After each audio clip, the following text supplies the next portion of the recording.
Welcome back to Chessometrics. Let us take a look now at the last round at the German Youth Open Under 25, where I had the white pieces.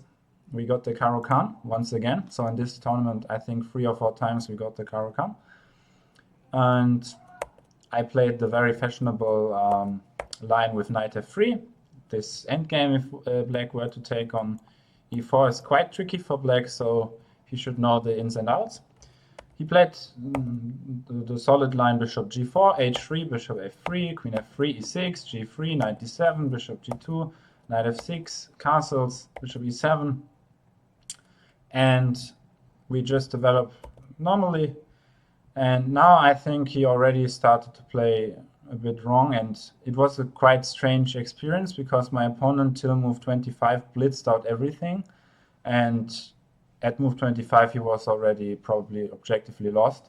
So I didn't know what this was. I had like 35 minutes, he had maybe 1 hour 20. So yeah, I don't know what this was about, but when he had losing position he started to think a bit longer.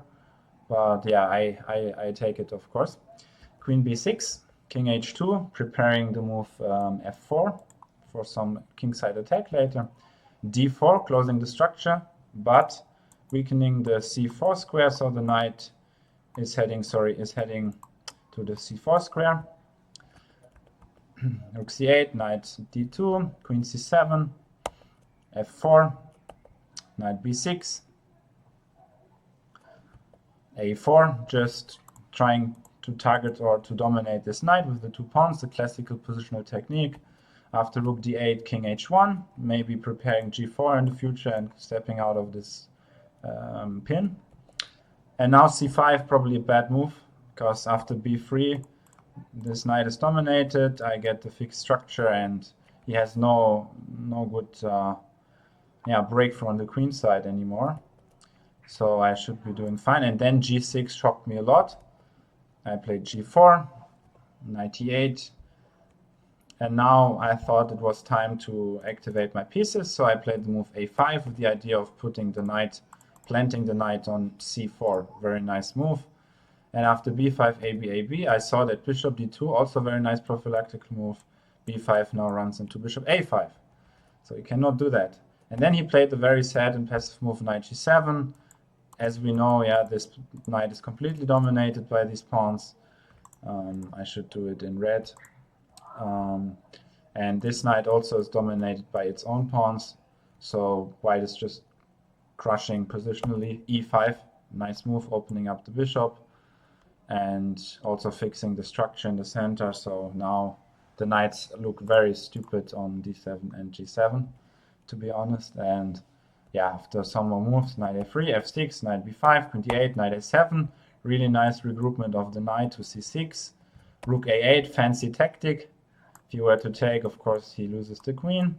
So queen f7, knight e7 takes, and here I just obtained the open file, and after f5 I just closed. Normally the knights are better in closed positions, but here, due to the space advantage, these knights cannot at all operate, so my bishop on g2 is extremely strong. And as we will see, as often happens, the worst piece on the board, bishop on d2, will almost decide the game. So he played the move knight h5.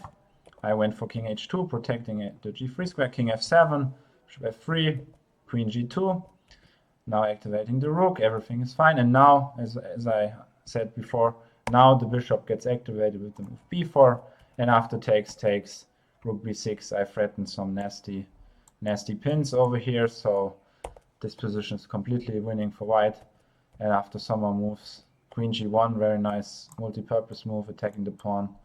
I trapped his queen after rook b6, knight c7, and now the final move of the game, rook to b8. And yeah, this was the last move of my tournament at the German Youth Open.